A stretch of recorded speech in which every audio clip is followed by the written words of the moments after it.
Nabi Muhammad SAW, anak Abdullah, anak Abdul Muthalib, anak Hashim, anak Abdi Manaf, anak Qusay. Yang disebutkan Nabi sampai kepada datuknya yang paling atas, Adnan. Dari Adnan ini disebutkan lagi ahli sirah dan tarikh sampai kepada Sayyidina Ismail, anak kandung Nabi Ibrahim alaihissalam, dari ibu bernama Hajar.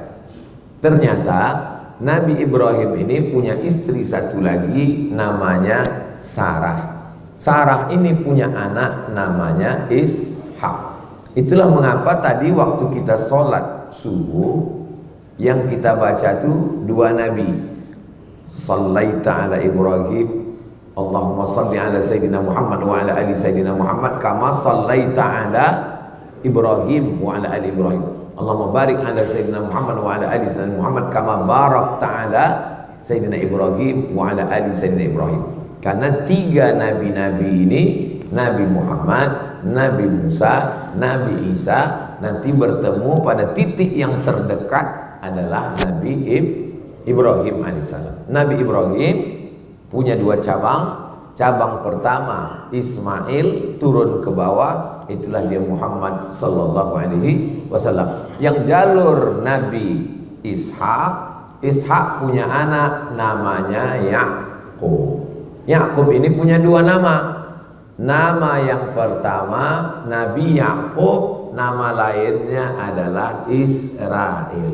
Jadi anak cucu Nabi Yakub disebut dengan Bani Israel. Saya Abdul Somad, anak cucu saya itu disebut dengan Bani Abdul Somad, Abdul Bani Israel.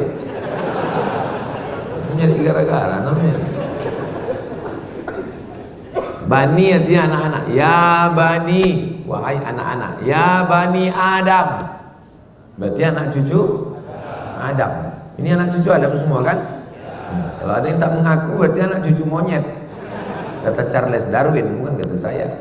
Bani Israel, jadi maksudnya adalah anak cucu Israel. Isra artinya hamba, El Tuhan, Israel hamba Tuhan. Bahasa Arabnya Abdullah. Jadi Pak Ustaz, boleh saya kasih nama anak saya Israel? Boleh, riwayat hadis ada namanya Israel. Ulama Ustaz, tapi sekarang jangan, sedang genting ini. Takutnya tak semua orang ngaji, tak semua orang tahu. Nah, ini tentang Israel. Nama lain dari Nabi Yakub. Nabi Yakub punya anak yang paling ganteng, namanya Nabi Yusuf. Nabi Yusuf ini punya saudara-saudara. Salah satu nama saudara Nabi Yusuf ini namanya Imran. Imran ini punya anak cucu, cicit ke bawah. Ada dua yang jadi nabi. Satu namanya Nabi Musa, satu namanya Nabi Harun. Nabi Harun ini punya ke bawah, dua jadi nabi, Ilyasa. Kalau saya tanya, tak usah stres, tak usah cemas, karena pertanyaan nanti saya tanya itu saya jawab sendiri. Diam aja lah, ngangguk-ngangguk aja. Nabi Ibrahim punya anak Nabi Ishak. Nabi Ishak punya anak Nabi Yakub. Nabi Yakub itu namanya dua.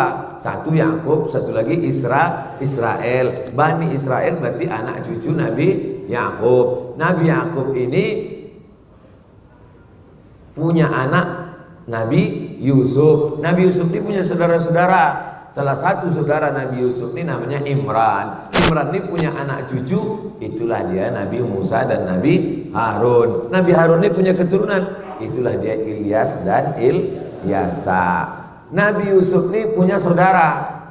Salah satu saudara Nabi Yusuf itu namanya Bunyamin. Bunyamin ini, itu makanya mereka pakai nama ini Bunyamin. Bunyamin Netanyahu.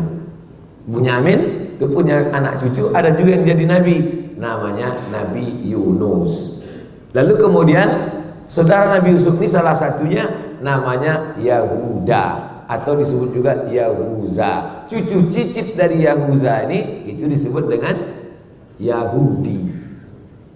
Di antara keturunannya Yahuza ini adalah Daud. Daud punya anak namanya Sulaiman. Jadi di antara cucu cicit ini yang paling besar jadi raja namanya Daud. Dalam referensi barat disebut dengan King David. King David artinya Nabi Daud. Punya anak, itulah dia King Solomon. Itulah dia Nabi Sulaiman. Bahkan ada penulis Indonesia katanya kerajaan Nabi Sulaiman ini sampai ke Yogyakarta. Itulah Sleman. Cucu cicit keturunan Nabi Sulaiman ini turun ke bawah. Itulah dia Zakaria. Zakaria punya anak namanya Yahya. Zakaria ini punya istri. Istrinya ini punya saudara perempuan namanya Hannah. Hannah ini punya suami namanya Imran. Imran ini istrinya Hannah, suaminya Imran, punya anak perempuan namanya Maryam. Maryam punya anak laki-laki namanya Isa.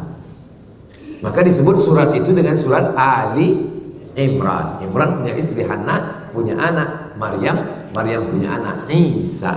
Makanya nabi-nabi dari jalur Ishak ini nabi. Dari jalur ini yang nabi cuma satu, Muhammad sallallahu alaihi wasallam. Jadi kalau ada orang semoga Allah melaknat Bani Israel, habislah nabi-nabi itu kena laknat.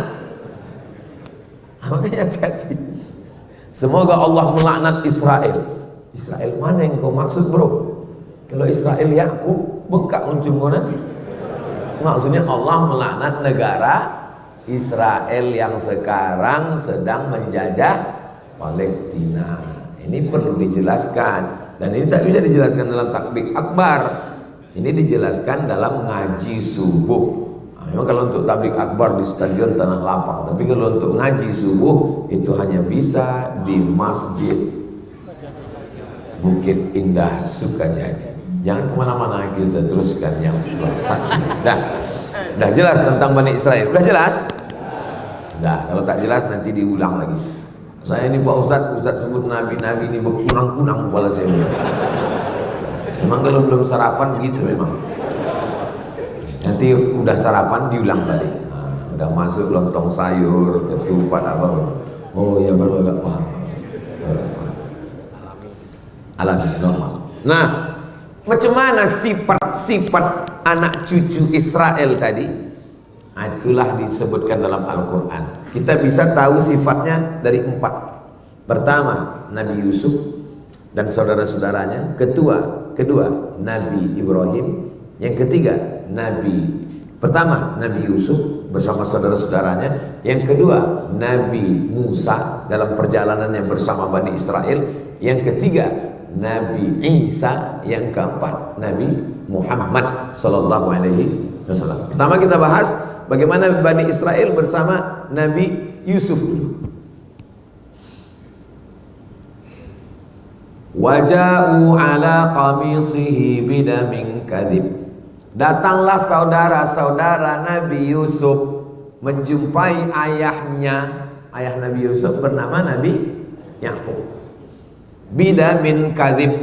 Bidamin darah, kadhib bohong, dengan darah bohong. Datang saudaranya membawa baju Nabi Yusuf dengan darah bohong.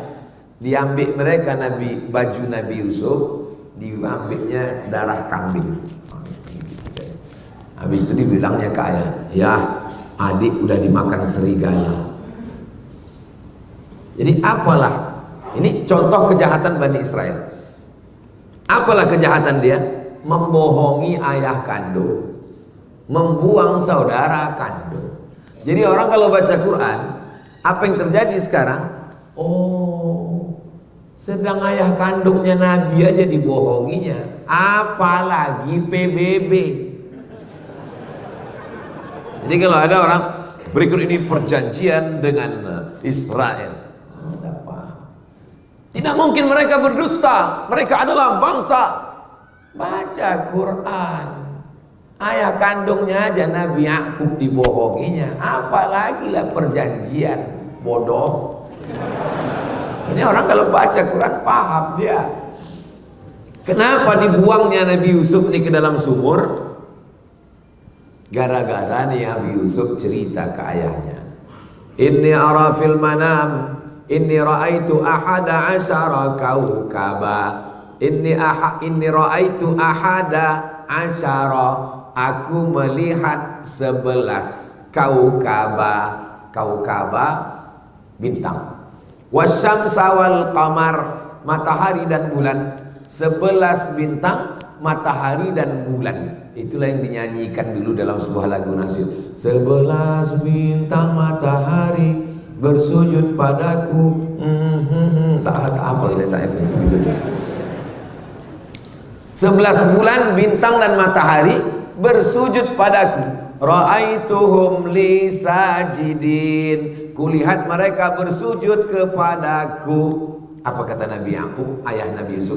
La taqsus ru'yaka ala ikhwatik, jangan kau ceritakan mimpimu ini kepada saudara-saudaramu. Fayakidu laka kaida, nanti mereka melakukan tipu mus. Apa pelajaran dari sini?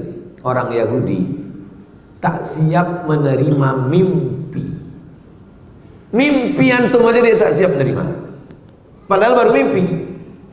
Maka cerita mimpi itu sampai kepada nyatanya, mereka bawalah adiknya ini untuk lengkapnya lihat surat Yusuf. Jadi di antara rahasia kenapa kiai-kiai kalau datang ibu hamil, Pak Kiai, alhamdulillah saya hamil. Apa kata Pak Kiai? Banyak-banyak baca surat Yusuf. Supaya apa? Supaya tahu bagaimana kejahatan Yahudi. Cuman kadang ibu-ibu hamil ini salah sangka. Disangkanya biar anaknya ganteng macam Nabi Yusuf. Pas anak itu lahir komplain, tengok hitam. Pak Kiai katanya baca surat Yusuf anak ganteng. Iki kok ireng. Kiai orangnya sabar, tak mudah marah. Ditanyanya balik, bojone ndi? Iki ya bodoh. Jadi mereka dulu punya firasat yang luar biasa. Bagaimana anak-anak ini supaya imannya kuat seperti Nabi Yusuf melawan saudara sendiri. Kenapa mereka membunuh bangsa Arab? Padahal kalau dipertemukan ada pada satu nasab Nabi Ibrahim. Oh, saudaranya sendiri aja, Nabi lagi digitukannya. Apalagi lah bangsa Palestina. Jadi orang kalau membaca Quran, oh, itu jangan-jangan Israel itu.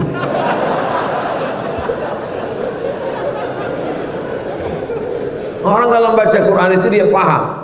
Kalau dia sudah paham, dia sudah bisa bilang, oh itu dah alhamdulillah. Kenapa?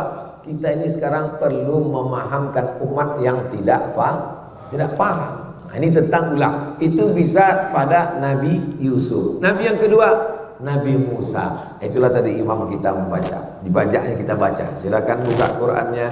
Wa idz najainakum min ali fir'aun, ketika kami menyelamatkan kamu hai orang Israel Yahudi yang ada di Mesir. Dari siapa? Dari Fir'aun. Karena waktu itu Fir'aun yasumunakum su'al azab.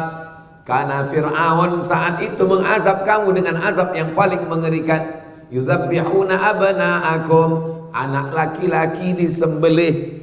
Wa yastahyuna nisa'akum, anak perempuan dibiarkan. Wa fi dzalikum bala'um mir rabbikum azim, dan itu adalah ujian dari Allah yang sangat besar. Diselamatkan Allah Bani Israel. Apa balasan mereka kepada Nabi Musa alaihissalam? Ya Musa, lan nu'mina laka hatta narallaha jahrah. Wahai Musa, kami tak mau percaya kepada engkau sebelum engkau tunjukkan Tuhan itu jahrah, secara nyata. Mana Tuhan itu Musa? Mana? Saya pulang dari Maroko 2008. Sekarang sudah 2023. Berarti saya sudah tausiah selama 15 tahun. Belum pernah lagi pas saya tausiah tiba-tiba tegak jamaah. Ustaz, tunjukkan saya Tuhan itu nyata. Belum lah. Paling-paling sejahat-jahatnya orang Melayu, pas saya ceramah balik dia ke rumah. jelas semua. Tapi kalau nantang langsung tak ada. Bani Israel, Nabi Musa jadi gitu kan ya. Lan nu'mina laka hatta narallaha jahra. Kami tak percaya kepada kau Musa sebelum kami melihat Tuhan itu secara nyata. Makanya saya tak pernah mengamuk kepada haters and buzzers yang menyerang di medsos. Mana pernah saya marah. Kenapa? Karena akunnya fake semua. Tidak jantan seperti Bani Israel. Bani Israel itu jantan, tegak berdiri. Apa somat? Belum pernah lagi. Kalau ada sini lah, sipak kepada. Membaca perjalanan Nabi Musa bersama Bani Israel mendatangkan kesabaran bagi para dai. Tapi Nabi Musa tak meninggalkan mereka. Dibawa Nabi Musa dari Mesir ke Palestina. Jumlahnya 600.000 orang. Jadi jangan 2 kali jamaah haji Indonesia.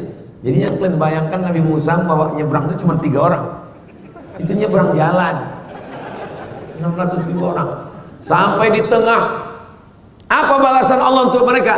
Wa dhallalna 'alaikumul ghamama. Kami datangkan awan dari atas. Itu kan ayat yang kita baca tadi. Wa dhallalna 'alaikumul ghamama. Panas Musa. Macam mana nih Musa? Panas betul, tak ada pokok kayu. Doa Nabi Musa, diturunkan Allah awan. Wa dhallalna 'alaikumul ghamama. Sejuk.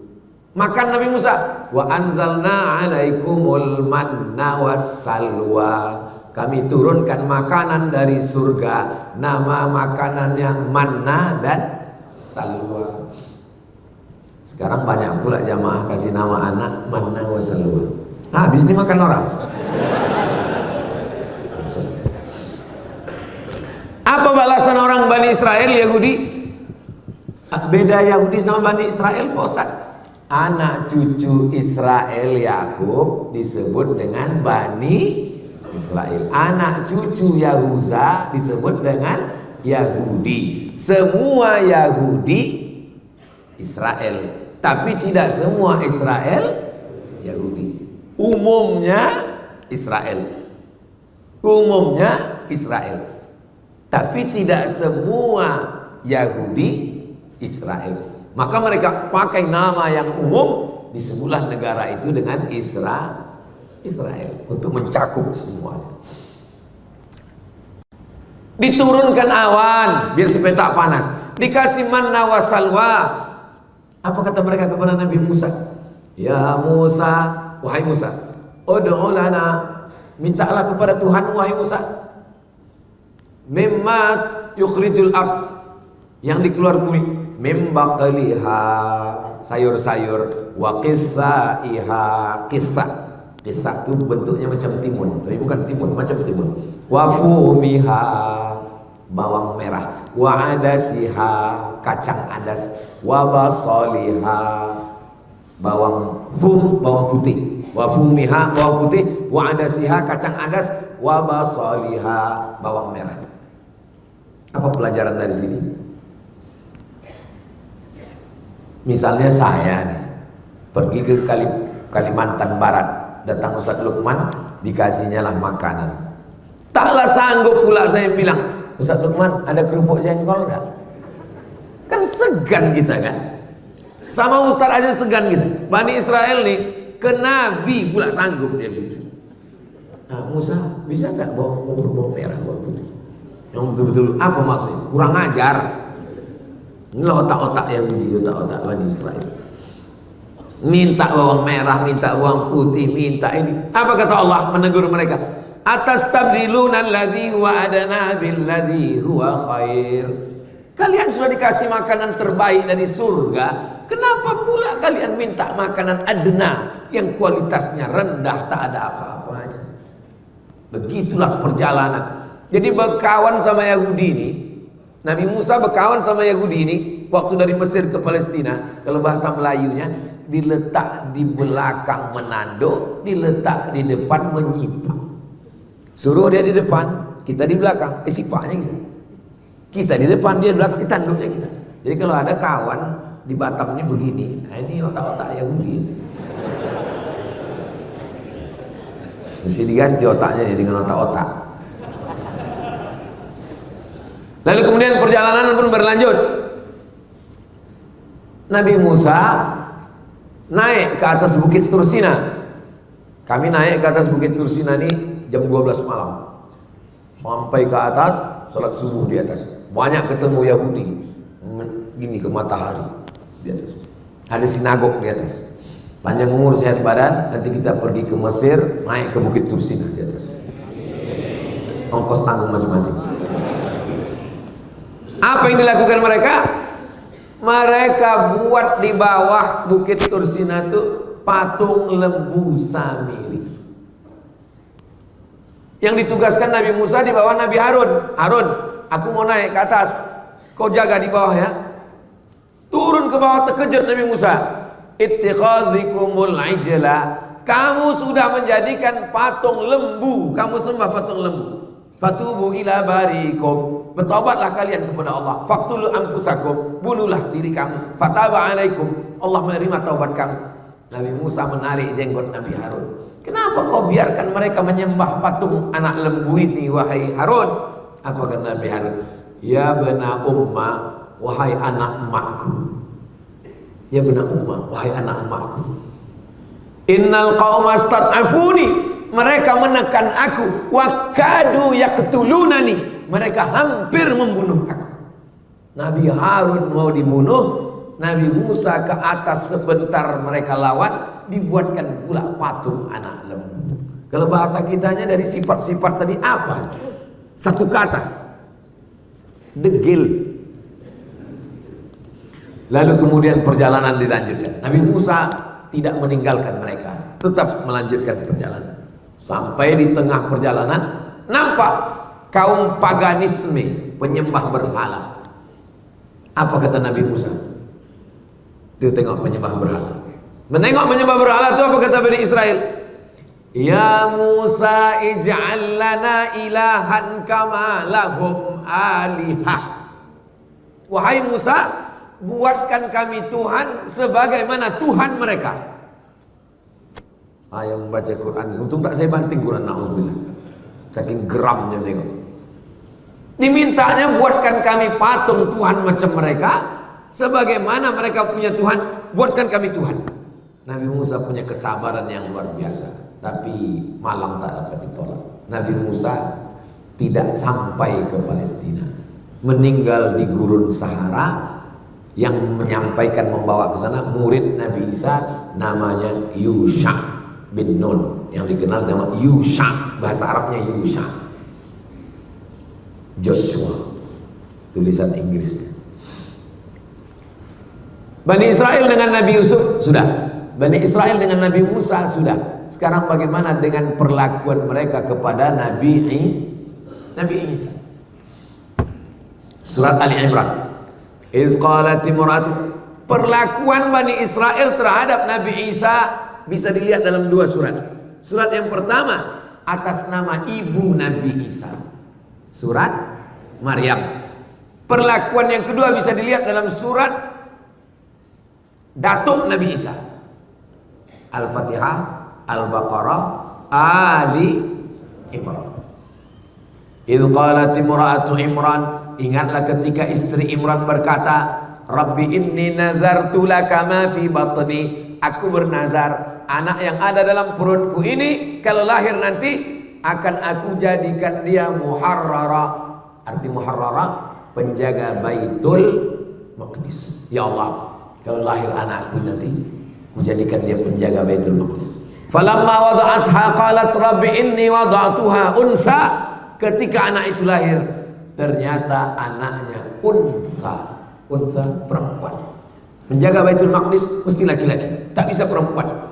Wa inni samaituha Maryam, maka anak ini aku kasih nama Maryam. Wa inni u'idzuha bika wa dzurriyyataha minasyaitonir rajim, jagalah anak ini dan keturunannya dari godaan syaitan.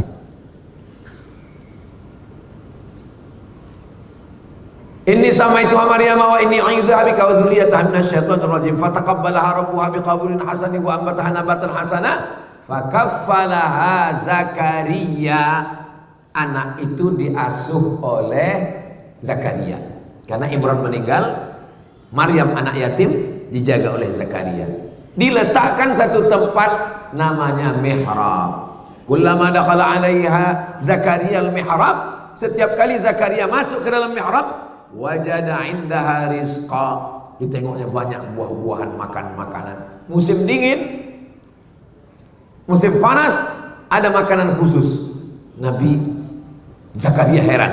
Ya Maryamu anna laki hadza. Wahai Maryam, dari mana kau dapat makanan ini? Qalat, Maryam berkata, Innallaha yarzuqu man yasha'u bighairi hisab. Allah kalau sudah mau memberi rezeki, tak ada yang bisa menduga-duganya. Ini datang dari Allah. Allah sudah mengkhususkan Maryam dari sejak dalam kandungan ibunya. Lalu kemudian Allah kirim malaikat Jibril. Arsalna ilaiha ruhana. Kami kirimkan malaikat Jibril kepada Maryam. Fatamatsala laha basharan sawiyya. Dia dalam bentuk basharan, manusia, sawiyya, yang sempurna, ganteng. Macam mana anak muda yang di Batam ini. Begitu cara menguji orangnya, biar tahan dia dengan ceramah lama walaupun belum sarapan. Dalam bentuk anak muda yang ganteng. Menengok anak muda yang ganteng, apa kata Maryam? Inni a'udzu birrahmani in kunta taqiyya. Aku minta perlindungan kepada Allah, in kunta taqiyya. Kalau kau takut kepada Allah, wahai anak muda ganteng, janganlah kau dekati aku. Lalu apa kata malaikat Jibril? Inni rasulu rabbiki li ahabalaki ghulaman zakiyya. Aku diutus Allah untuk mengirimkan kepada engkau seorang anak laki-laki zakiyya, anak laki-laki yang suci. Nama anak bapak siapa? Zaki. Masya Allah. Kenapa malas mandi? Nama Pak Zakinya itu sih. Ghulaman zakiyya, anak yang suci bersih, Nabi Isa. Lalu kemudian dia pun hamil, mengandung anak. Ketika hamil, datanglah fitnah orang Yahudi. Apa kata orang Yahudi?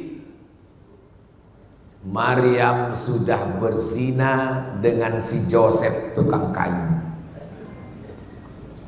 Orang Yahudi menuduh Maryam berzina, berarti Nabi Isa anak zina.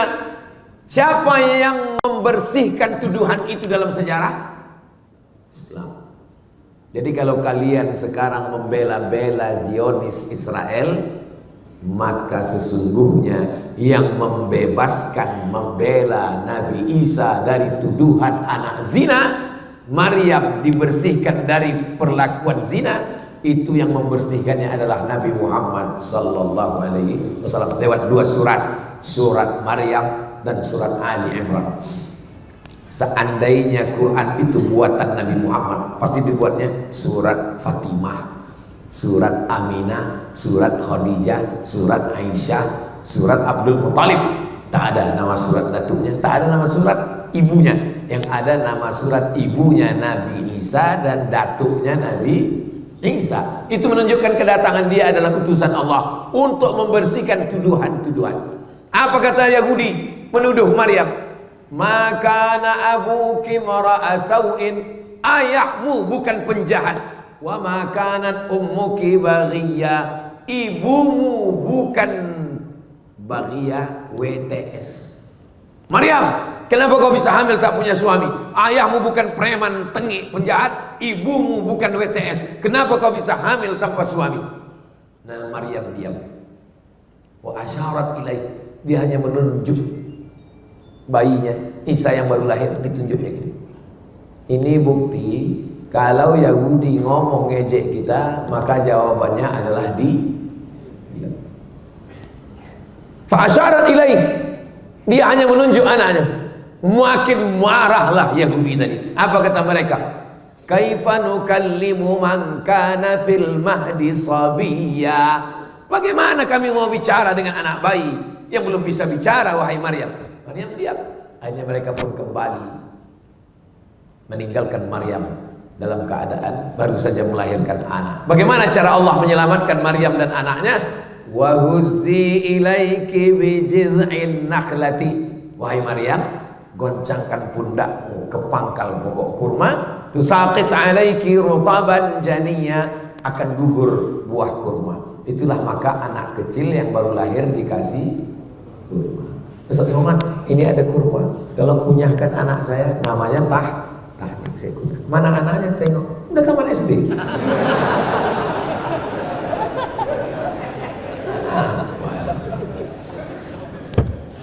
Nah, sampai mana tadi? Itu lupa pula gara-gara anak SD minta Tahnik tadi. Begitulah perlakuan mereka. Nabi Isa ini berdakwah Nabi Isa, jumpalah sama Yahudi. Kata Nabi Isa, dibawa Nabi Isa ikan yang udah mati. Kata Nabi Isa, kenapa ikan ini, kata Nabi Isa, ikan asin, kenapa ikan ini busuk? Kata Yahudi, ya ikan kalau sudah naik ke atas busuk lah. Kata Nabi Isa, ikan ini bukan busuk, tapi karena garamnya sudah tak asin lagi. Karena ikan walaupun mati, kalau dikasih garam bisa busuk? Tidak. Jadi ikan asin. Maksud Nabi Isa menyindir mereka, kenapa Bani Israel ini rusak? Karena garamnya sudah tak asin lagi. Yang dimaksud dengan garamnya itu adalah ulama. Karena ulamanya tak baik, maka ikan busuk. Jadi kalau nampak umat ini mulai mengalami pembusukan, seperti ucapan Nabi Isa, karena garamnya sudah tak asin lagi. Mudah-mudahan garam kita tetap asin, insyaallah. Pakailah garam beriodium. Tersinggung mereka, marah dengan Nabi Isa. Itu asal muasal mereka sakit hati dengan Nabi Isa. Lalu kemudian mereka ada kurban. Kurban mereka pakai burung merpati.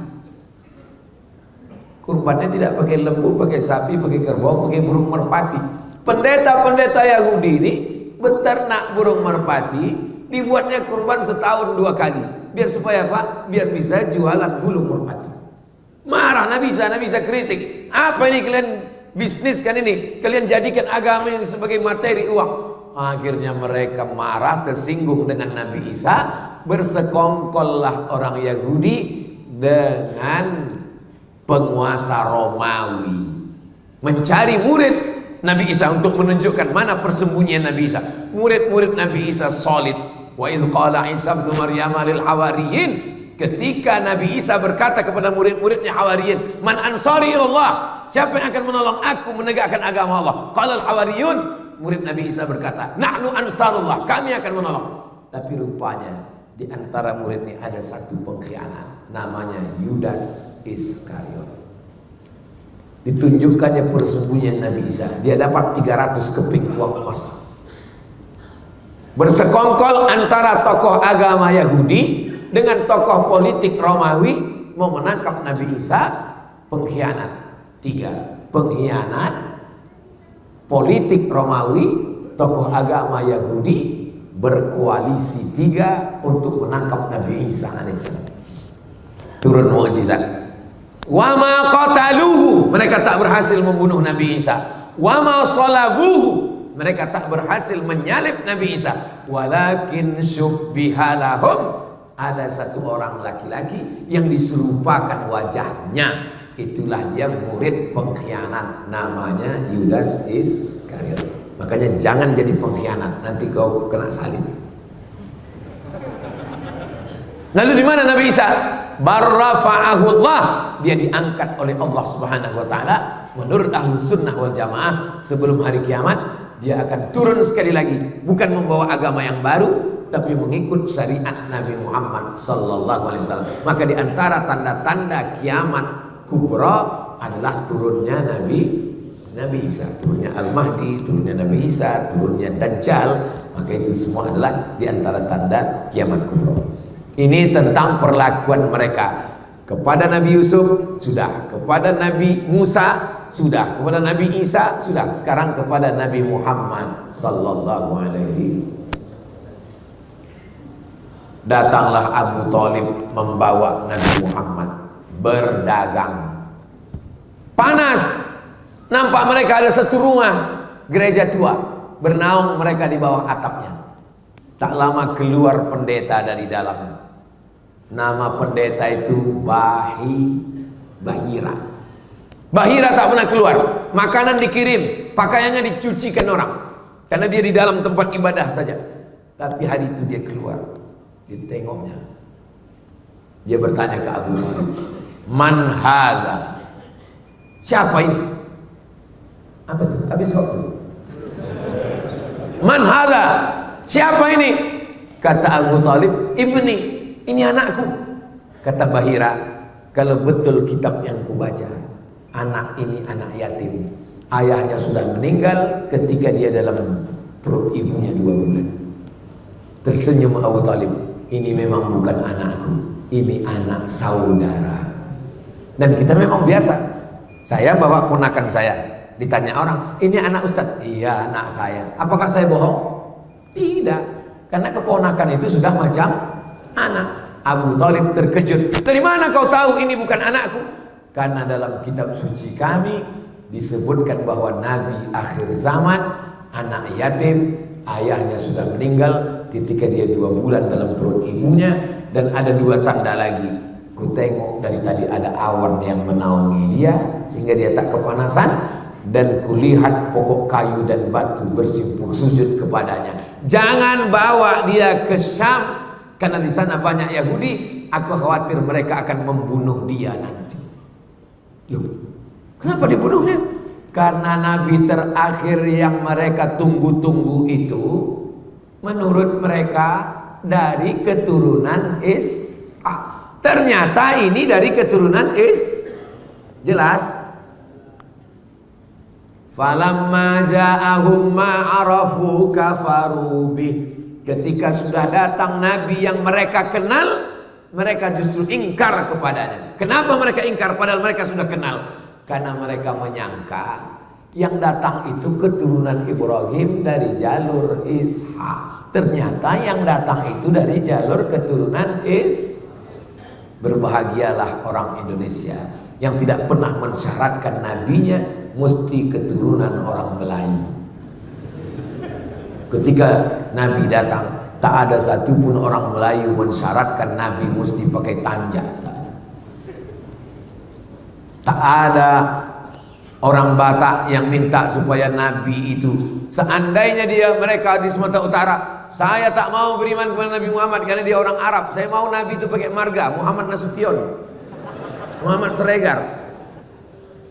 Semuanya bersyahadat asyhadu an la ilaha illallah wa asyhadu anna Muhammadan Rasulullah. Yahudi tak mau menerima, walaupun ada beberapa yang menerima di Madinah. Ada namanya Husain. Ditengoknya Nabi Muhammad bersyahadat dia. Yahudi pertama yang bersyahadat ketika Nabi sampai ke Madinah namanya Husain. Dirubah Nabi namanya Abdullah bin Salam. Ada seorang anak gadis namanya Sofia. Siapa nama anak kamu? Sofia. Sofia artinya bening. Anak kau siapa namanya? Sofia. Tengok buku. Mohon maaf Sofia jangan terus. Mimpi Sofia ini suatu malam. Dia Yahudi, Sofia ini Yahudi Madinah. Di Madinah itu ada Yahudi Pak Ustaz, 4 Yahudi Madinah. Yahudi Bani Nadir, Yahudi Bani Quraizah, Yahudi Qainuqa, Yahudi Khaybar. Di Madinah, Nabi bertetangga dengan orang Yahudi. Salah satu anak perempuan Yahudi ini namanya Sofia. Malam itu mimpi dia memangku bulan. Turun bulan itu di pangkunya. Diceritakannya ke ayahnya. Nama ayahnya Huyai, nama atuknya Akhtab. Sofia binti Huyai bin Akhtab. Ya. Malam tadi ku tengok bulan turun, duduk di pangkuan, ditempeleng ayahnya, keluar darah muncul dari mulut. Karena orang Yahudi tahu bahwa yang dimaksud dengan bulan itu adalah Muhammad SAW. Bulan purnama Badar, itulah Nabi Muhammad. Makanya kalau Nabi datang kita sambut dengan Tala'al badru alaina. Orang Yahudi pun tahu bahwa bulan purnama itu adalah Nabi Muhammad SAW. Ditempelengnya anaknya karena dia takut anaknya ini menikah. Takdir tak bisa ditolak. Akhirnya Nabi tetap menikah. Maka istri Nabi salah satunya adalah orang Yahudi namanya Sofia binti Huyai bin Akhtab. Nabi diundang oleh orang Yahudi. Nabi datang. Kira-kira kita kalau diundang Yahudi datang apa tak datang? Apa pula kalian datang? Nabi datang karena statusnya waktu itu dia berkuasa, dia kuat. Tapi kalau kita lemah datang, berarti kita mengakui kekuatan mereka. Ini hati-hati, jangan berdalil dengan perbuatan Nabi. Tengok dulu konteksnya. Datang Nabi ke Khaybar, ditanya mereka, apa makanan kesukaan? Kata Nabi, kesukaan saya kaki kambing bagian depan. Kita biasanya kalau tamu kita tanya, mau kita suguhkan makanan kesukaannya. Rupanya ditanamkan mereka racun paling banyak di kaki kambing bagian depan. Mau mereka bunuh Nabi Muhammad SAW.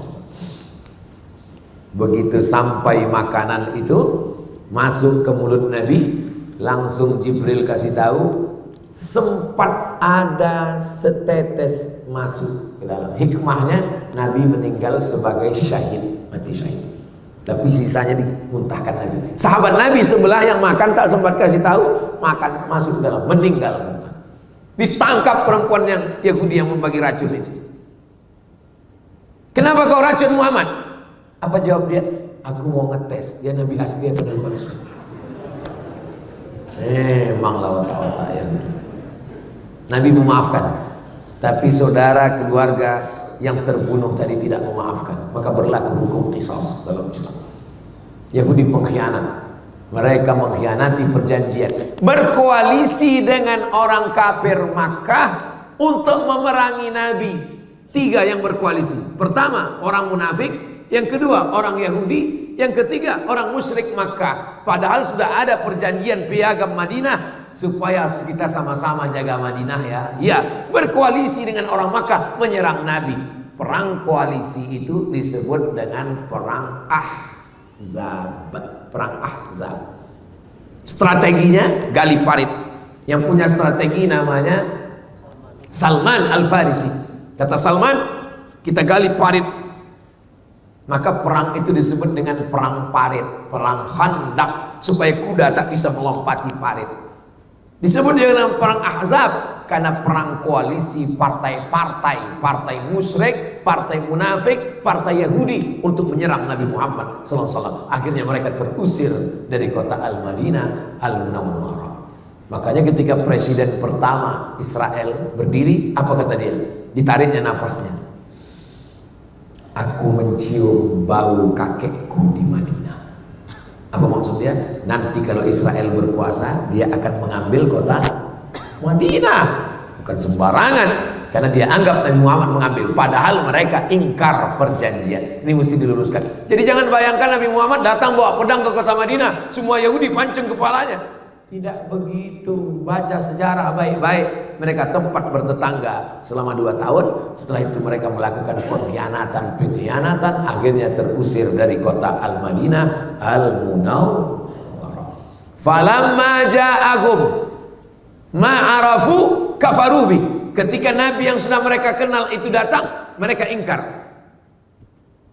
Dan mereka itu kalau datang Nabi tak sesuai dengan keinginan mereka, fariqan kadzabtum wa fariqan taqtulun. Sebagiannya kamu dustakan dan sebagiannya kamu bunuh.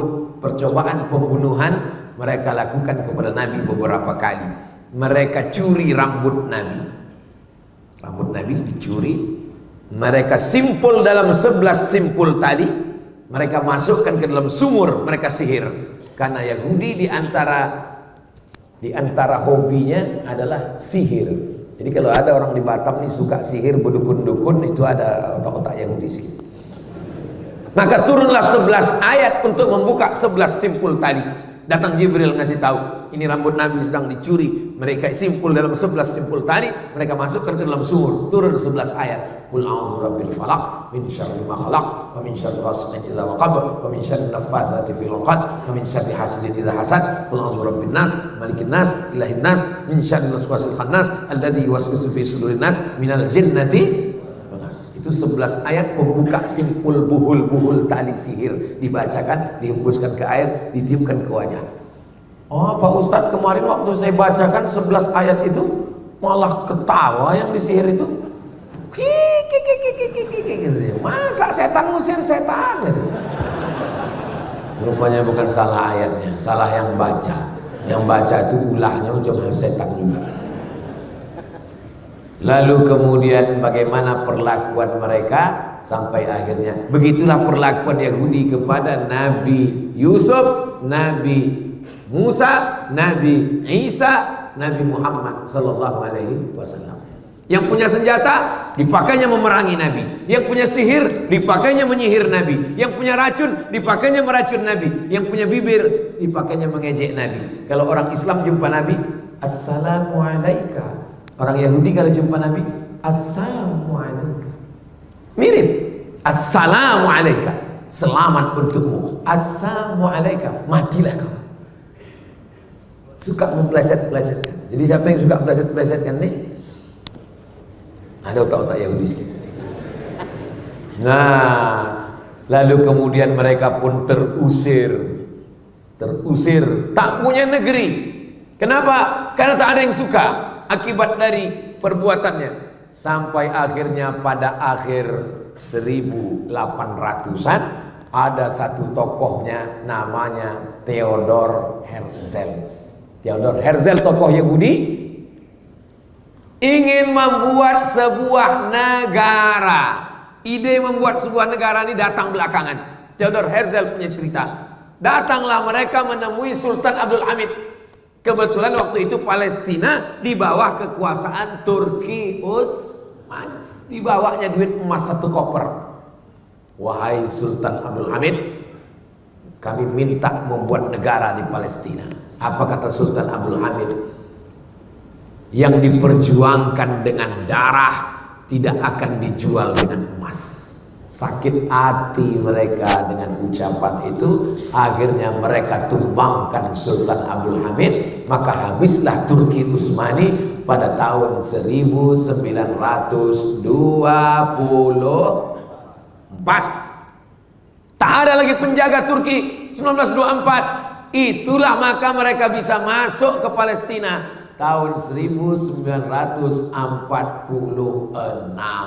Kenapa bisa masuk? Karena lemahnya kekuasaan umat Islam. Siapa yang mengasih mereka masuk ke dalam? Karena waktu itu Palestina dijajah Inggris. Inggrislah dosanya yang paling besar memasukkan Israel ke Palestina. Kalau mau tahu cerita siapa negara yang paling besar dosanya? Inggris, karena dia menjajah Palestina dan dikasihnya tiket masuk Israel berdatangan beramai-ramai. Kenapa mereka datang ramai-ramai ke Palestina? Kata Syekh Fargallah, mereka menunggu Melek Mesyah. Melek bahasa Arabnya Madik, Mesyah juru selamat. Mereka menunggu raja juru selamat terakhir. Mereka bermimpi akan punya raja, akan punya kerajaan, punya raja. Syarat rajanya itu turun, mesti ada 5 syarat. Syarat yang pertama, semua Yahudi di dunia datang kembali ke Palestina. Maka mereka pun datang. Yang dari Amerika datang, yang dari Eropa datang, yang dari Maroko datang, yang dari Andalusia datang, yang dari Rusia datang. Semuanya kembali. Sekarang sudah berkumpul 5 juta orang Yahudi di Palestina, membuat negara bernama Zionis. Zionis dari satu bukit, nama bukitnya Bukit Sion, atau disebut juga dengan Zion. Maka mereka sebut negara itu adalah negara Israel, didirikan oleh kelompok Zionis Israel. Kenapa mereka buat negara itu? Karena syarat menurut mereka akan turun raja yang mereka nantikan itu kalau ada 5 terwujud. Pertama, orang Yahudi mesti ramai-ramai pulang. Sudah pulang atau belum? Sudah. Sejak 1946 buat negara 1948. Sekarang Palestina menjadi minoritas, dan menurut Google Map tak ada lagi Palestina, yang ada hanya Israel. 2, sakit hati mereka yang paling besar adalah kepada Babel, karena bangsa yang paling banyak menyiksa mereka, lebih dahsyat daripada Fir'aun adalah Babel. Babel itu maksudnya Babilonia. Babilonia itu Irak, bukan Bangka Belitung. Maka setiap penguasa mereka pasti menghajar, menghantam Babel, Irak. Karena menurut mereka setiap penguasa mereka mesti menghantam Irak, karena syarat untuk membalaskan sakit hati raja-raja mereka. Kalau mau raja terakhir itu turun, maka hantamlah Irak. Itulah mengapa Irak babak belur terus. Tapi yang menghantam Irak kan Amerika, Pak Ustaz, bukan Israel. Atas perintah Israel. Loh, bukannya Israel negara kecil, Amerika negara besar. Presiden Amerika tidak akan terpilih kecuali persetujuan dari Israel garis kanan. Dan menteri-menteri itu adalah sebagian besar Madeleine Albright, Yahudi, yang merusak melalui film, Yahudi. Nah, ini semua Yahudi. Lalu kemudian yang paling kaya, orang-orang kayanya Yahudi. Tapi kita tak bisa salahkan orang kaya, ya dia kaya, salah kita lah kenapa pakai miskin, susah. Salah ini Jepang menjajah kita. Jepang salah, tapi kita lebih salah. Kenapa kita mau miskin, susah, mau dijajah? Nah, jadi kita mesti bangkitkan semangat. Yang pertama, syarat rajanya turun, Yahudi mesti balik ke Palestina. Syarat yang kedua, Irak mesti dibantai. Maka Irak itu babak belur terus sampai serangan yang terakhir. Sampai hari ini Irak lemah. Yang kedua, jadi kata dia, rajanya itu di atas, Mesiah yang dia sebut itu raja di atas, mau turun ke bawah kalau ditengoknya bawah itu hijau. Dia mau ditengok hijau. Itulah maka mereka menggerakkan penghijauan, menanam tanaman sebanyak-banyaknya, dan tanaman yang ditanam itu adalah syajaratul gharqad. Namanya pohon gharqad. Subhanallah, masya Allah, tabarakallah, Allahu akbar. Allahu akbar. Kenapa Allahu akbar? Karena dalam hadis Nabi dikatakan, nanti ketika kamu berperang dengan Yahudi, sampai batu-batu berkata, ya Muslim, hadza Yahudi khalfi. Wahai Muslim, ini di belakangku ada orang Yahudi. Faktulhu, bunuh dia. Satu-satunya yang membela Yahudi kata Nabi cuma satu. Apa itu? Pohon gharqad. Dan pohon gharqad itu sedang mereka tanam sekarang.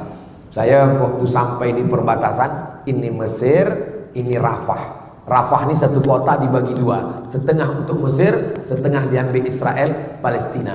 Nah, ditunjukkan sama gayat Ustadz Somad, itu adalah pohon gharqad yang hijau mereka tanam. Untuk apa? Supaya mereka bisa terselamatkan. Syaratnya mesti hijau, barulah raja yang mereka nanti itu akan datang turun. Mereka melakukan protokoler yang dibuat oleh Zionis sesuai dengan yang mereka baca dalam kitab mereka. Mereka percaya, mereka mengamalkannya, mereka menerapkannya, karena mereka mau membuat yang namanya The Great Israelian, Israel Raya. 4. Apa lagi mesti mereka lakukan? Mereka mesti membersihkan tempat itu dari orang yang bukan Yahudi. Makanya yang boleh datang menjadi warga negara Yahudi itu mesti emaknya, ayahnya Yahudi. Itu yang original Yahudi. Andai ayahnya tidak Yahudi, paling tidak emaknya Yahudi. Karena mereka melihat nasab dari jalur emak. Ayahnya boleh tak Yahudi. Makanya dulu ketika datang Yahudi yang mengaku Yahudi dari Afrika, tak diakui karena tengok hitam. Jadi yang sekarang jadi simpatisan Yahudi dari Asia, kalian jangan pernah mimpi jadi warga negara Yahudi kalau kalian pesek, Yahudi bonga, Yahudi bodoh. Tak akan diakui kalian. Karena mereka hanya mengakui Yahudi kalau darahnya darah Yahudi. Andai bapaknya tak Yahudi, emaknya mesti Yahudi. Andai emaknya Yahudi, baru diakui. Emaknya tak Yahudi, tidak diakui. Karena syaratnya mesti berdarah Yahudi. Beda sama Islam. Islam tak ada tengok darah. Islam siapapun dia, mau Melayu, mau Batak, mau Minang, mau Jawa, mau Eropa, mau Sunda, mau Bugis, mau Makassar, mau Banjar, selama dia bersyahadat asyhadu an la ilaha wa asyhadu anna Muhammadan Nasrullah. Jadi yang ikut-ikut agama Yahudi, yang tidak Yahudi, sadarlah kalian. Udah pesek, hitam, pendek, hidup, ikut Yahudi pula. Yang kelima, apa syaratnya baru turun? Ini syarat yang terbesar. Mesti dibangun Temple of Solomon. Apa Temple of Solomon ini Pak Ustadz? Ini Masjidil Aqsa. Kata mereka di bawah Masjidil Aqsa ini ada kuil King Solomon. Maka Masjidil Aqsa ini mesti diratakan dengan tanah, dinaikkan kuil ini, dibangun ke atas untuk menyambut kedatangan. Gambarnya sudah mereka siapkan. Tulis aja di Google itu Temple of King Solomon, King Solomon Temple. Tak pula keluar. Habis paket diambil Yahudi.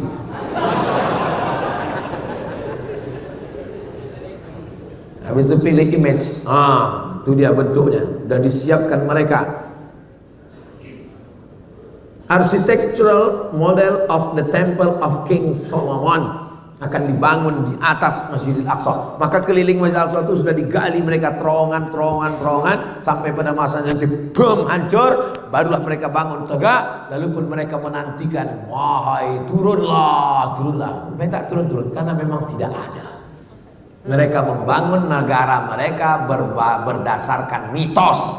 Siapa yang mengatakan gitu? Roger Jarudi. Roger Jarudi tidak Islam, orang Prancis, benci pada Islam.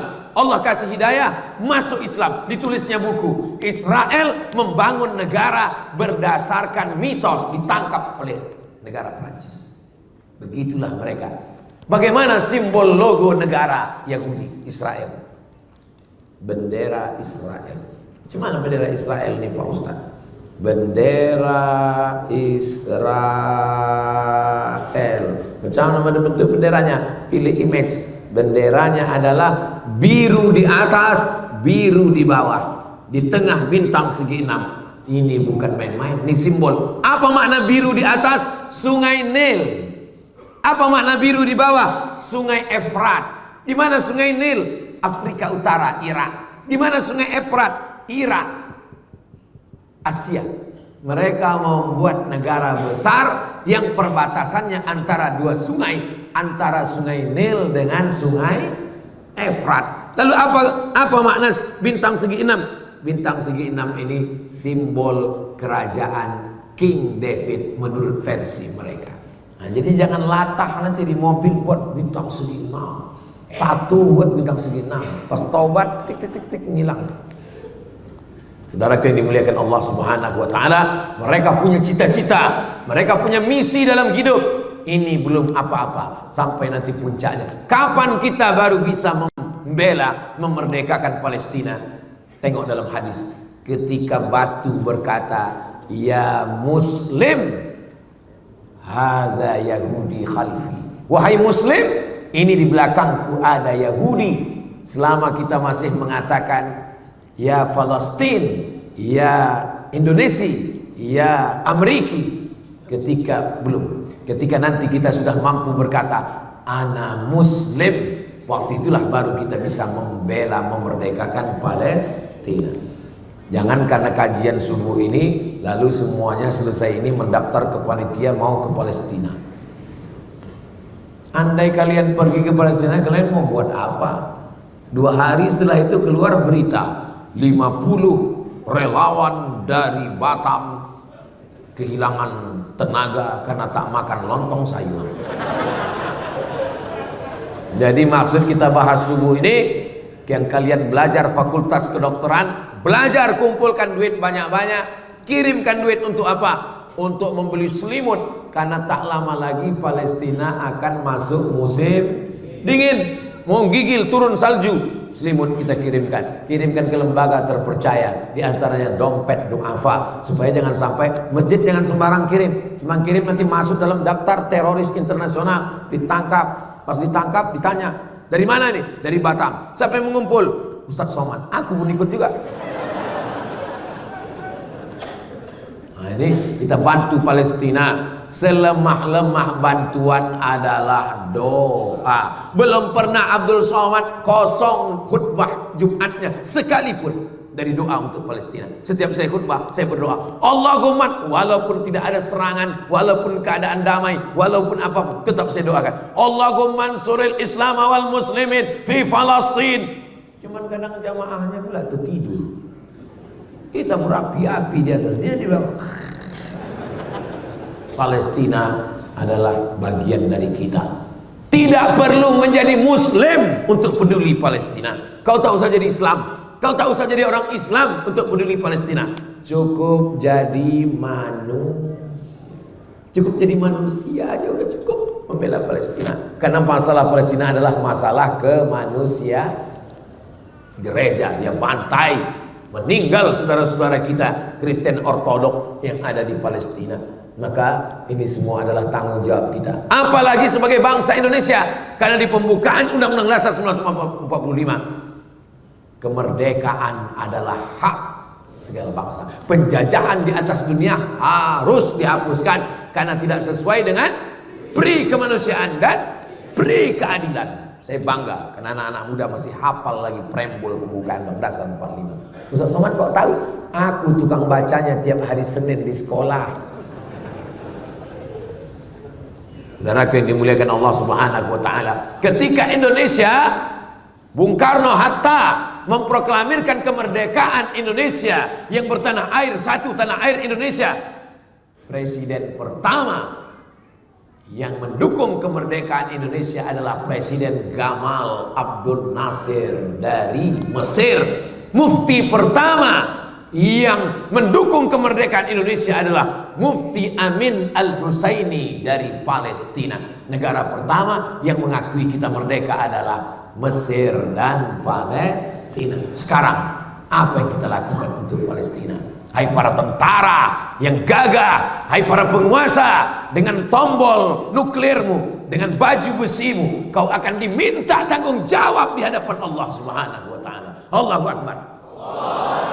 Salahuddin Al-Ayyubi, panglima perang, dia nanti kalau berhadapan dengan Allah, hai Salahuddin, kau tentara, apa yang kau lakukan? Salahuddin gagah menjawab, aku dengan baju besiku sudah memerdekakan Palestina. Sekarang yang gagah-gagah, yang jenderal-jenderal, siap-siap kalian diminta tanggung jawab di hadapan Allah Subhanahu wa taala. Saya kalau ditanya, Abdul Somad, aku tak tentara. Jangankan mobil tank, jangankan pistol besi, pistol air pun ada hidup lagi.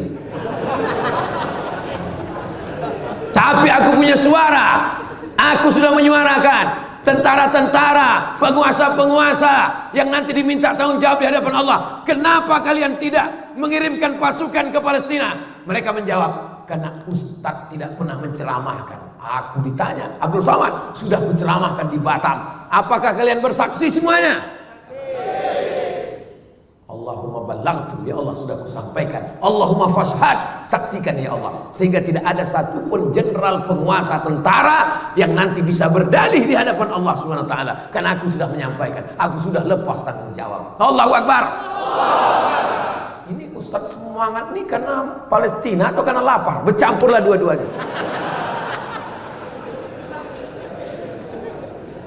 Kita sudah bahas Palestina ini dari awal sampai akhir. Pembahasan Palestina biasanya saya comot sikit-sikit dalam tabligh akbar. Pembahasan Palestina yang paling lengkap dari awal sampai akhir itu hanya ada pembahasannya di Masjid Bukit Indah Sukajadi Batam.